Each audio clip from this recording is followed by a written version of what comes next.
Hello students. What I would like to go through briefly with you are the factors that can be utilized to increase or decrease a solute solubility.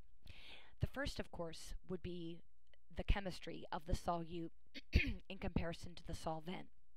Remember that there's the classic example of oil not dissolving in water. And the reasoning for that, of course, is because their chemistries are so unlike. So I have just a picture here reminding you that sodium chloride, that is as polar can get. It is ionic, it is composed of separate cations and anions, which of course absolutely is complemented by the chemistry of the polar water molecules. And the electrostatic attraction, if you will, allows for the solution to be created.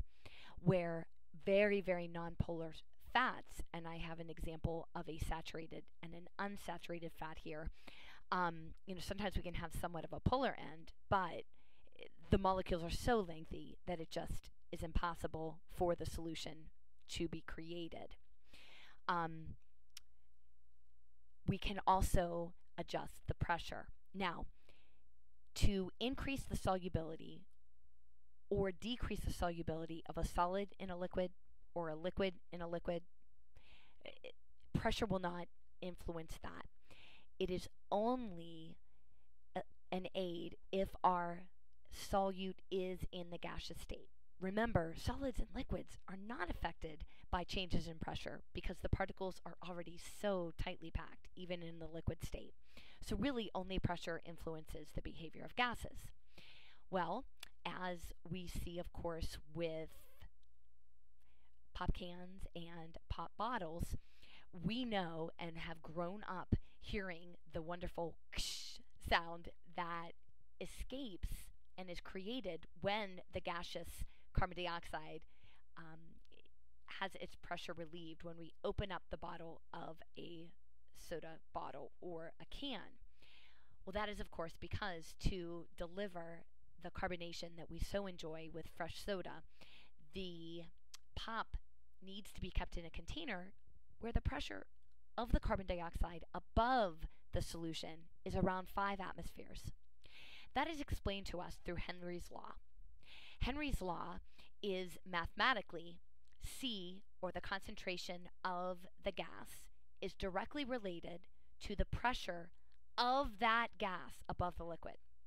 Not the pressure of the atmosphere, the pressure of that specific gas that we're trying to get dissolved. K is often called the Henry's law constant. It is specific to your solute in the solvent situation and will be provided in the example.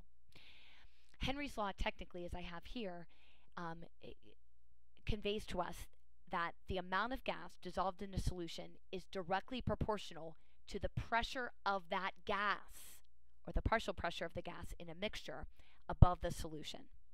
And I have an example here. You can pause it to read through and take a look at my work. But basically, it's comparing the concentration of carbon dioxide in soda when it does have the 5 atmospheres of pressure above it. And that delivers 0.16 mole per liter.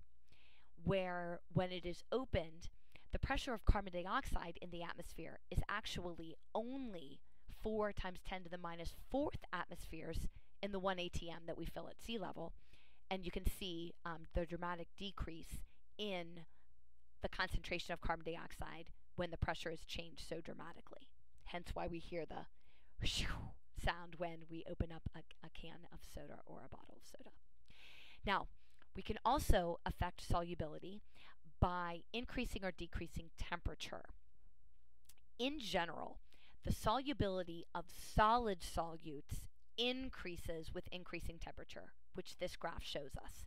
However, we truly can only know the relationship of temperature upon solubility through experimentation. There are some solutes, for example, sodium sulfate, that actually decrease in solubility with increased temperature. Of course, with gases, the reverse is always true, always. As we increase temperature, the solubility of a gas decreases because, of course, we are providing energy for the gas to escape the solution or effervesce much more easily. That reviews the factors that influence solubility. And in class, we will talk about the phenomenon of divers experiencing the bends and why that's so. We also will talk about thermal pollution and the use of partial pressure with concentration with anesthesia. Thank you.